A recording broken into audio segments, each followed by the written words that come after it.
Hello, everybody. Welcome back to Music Meltdown. It's the Album of the Year series. We are on 1982 now, which is a pretty wild year. This is just loaded with great stuff.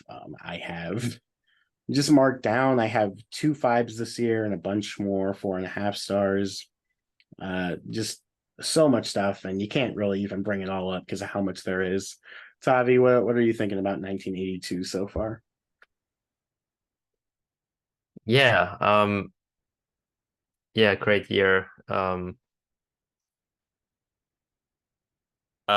guess I've listened to the most albums in this year, and because of the deep dive we did, and yeah, in a way it was easy because I already kind of had the list ready, just change a few spots, but um, yeah, lots of greatness in '82, definitely. Absolutely.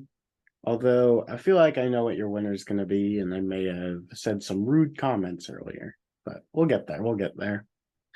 My list, the honorable mentions, I have four of them here. I have Pornography by The Cure. I have Tug of War by Paul McCartney. Under the Big Black Sun by X. And then just missing my list, an album that I love a lot, but I know a lot of people really don't. It's The Hunter by Blondie. Just missing out. But my top five, don't have a ton to say about them, but let's get into it. Number five for me gonna be Rio by Duran Duran. To me, just a pretty excellent pop album front to back. The singles are great, but I think that there's plenty of good deep cuts here. Really, the only Duran Duran album that I've heard that really lives up to it. Going just up from there, an album that I don't think gets anywhere near enough love from the community, from certain spheres that I've heard. One of my favorite post-punk albums ever, You Can't Hide Your Love Forever by Orange Juice. I love Orange Juice a lot. I think that they have a great sort of pop sensibility within their post-punk style. And Edwin Collins, I just love him. Love him as a frontman. One of my favorites ever. Going up from there, going to be talking about my last 4.5 stars. It's going to be the self-titled album by Marshall Crenshaw.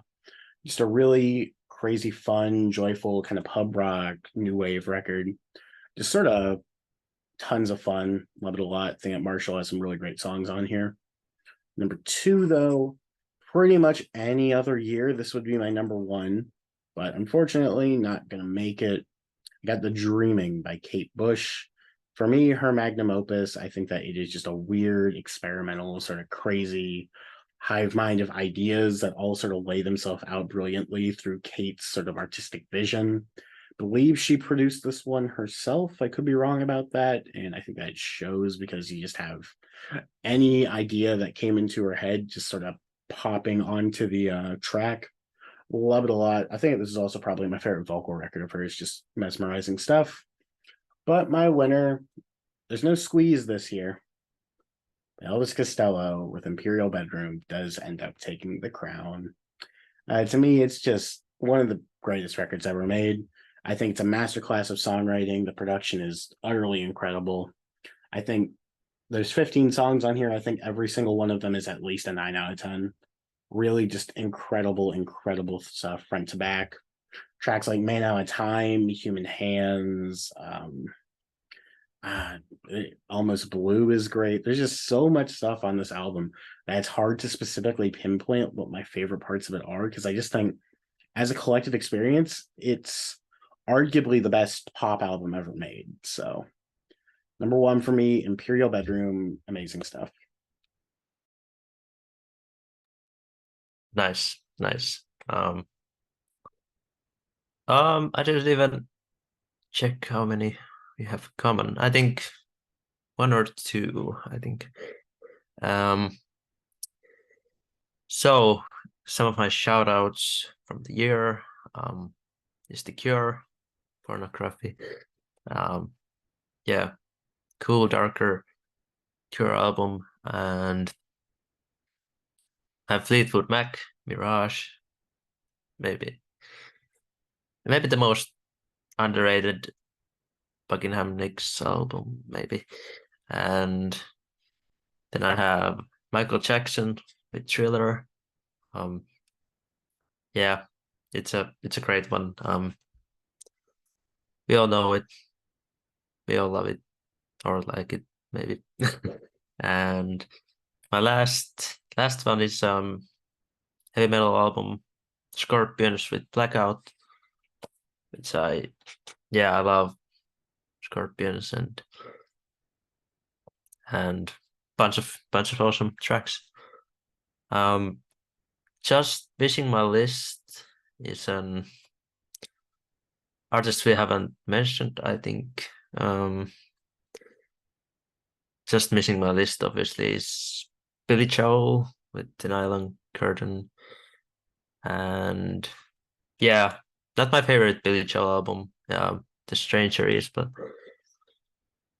I still love it a lot. And Allentown is one of my favorite Billy Joel songs. And yeah, just a bunch of great songs. That one, but my number 5 is Love of a God by Dire Straits, which I um absolutely love. Telegraph Road is actually my song of the year. Love it a lot. It's 14 minutes long, but never feels like 14 minutes to me. And some of Mark Knopfler's greatest guitar moments is probably in that song. But yeah, Private Investigations is like a cool detective type of number, and It Never Rains is a fabulous way to end the album. And yeah, it's a lot of moody moments in these albums, like melancholic too, and then you have the like a bigger popular number in the middle, which is actually my least favorite song in it. But yeah, love it a lot. And my number 4 was either on your list or on your honorable mentions, not sure, but it's Duran Duran Trio. And yeah, yeah, just one of my favorite synth pop albums, or new wave, I don't know, or both. And um, actually, actually, my one of my favorite songs are singles from this album, like the title track Rio and Save a Prayer, which I absolutely love. It's like more ballad type of, but it's just plenty of bangers in this one and fun to just listen to it. And I guess I don't need that much more. Just have fun with an album that you love with it. And yeah, number 3 again, Rush and Signals, and might be uh, at this moment at least it's my favorite Rush album actually. Uh, love it a lot. Yeah, Subdivisions, The Analog Kid, Digital Man, New World Man, Losing It, Countdown. Basically, all are just great songs, and this is the album where even more synths were probably added, and but still has acoustic drums. I think they started to even more use like electronic drums on the next album. So it has this like still kind of proggy feel, but it's still even more new wave or whatever you call this. But yeah, great album. My number 2, I actually changed. This was my number 1 in the deep dive, but I actually changed my mind. My number 2 is Peter Gabriel with Security, which is yeah, this album. One of first times I heard this kind of blew my mind, and just how moody it was and experimental, and it still has like this like Shock the Monkey is like a I don't know synth pop or whatever you call it, and but Sanya Hinto, how do you say it? It's my favorite song. It's very epic, and Wallflower too, and Kiss of Life is a fun way to end the album. And definitely not for everyone. I think Melt is probably easier to get into than this album, I would say, and even the later albums even more easier. But yeah, I love it a lot. Maybe I've heard it's not exactly fresh anymore, but it's still a very cool album.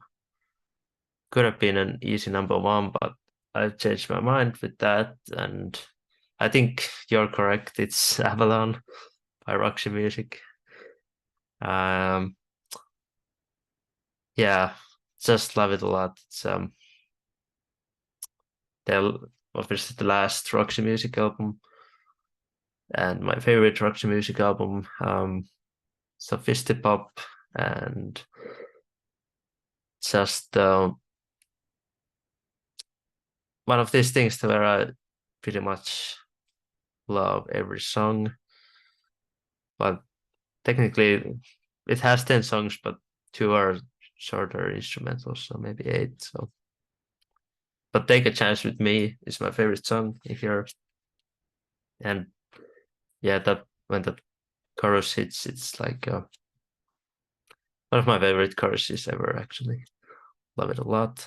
More than this, obviously, is maybe the most. I think the most well-known song from here, and that's a banger too. And yeah, I've listened to this album so many times and can't get enough from it. It kind of like short album, um, almost leaves me wanting more, but I just started again, and then I'm happy.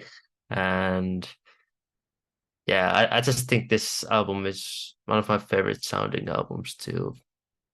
Just so good to listen on headphones or speakers, whatever you have. But yeah, that was my 1982 list. I gotta say, there's a couple albums I'm surprised that I didn't hear mentioned. Notably Toto 4. Or did you bring up Toto? No, I didn't. We did Toto. It's actually only 4 stars for me. So it's not one of my top favorite Toto albums, but That's surprising. yeah, yeah. And the other two is like the two big metal albums from this year. Don't Iron believe Maiden. he brought up Number of the Beast or Screaming for Vengeance, although I could be wrong. I could Yeah, I didn't have either.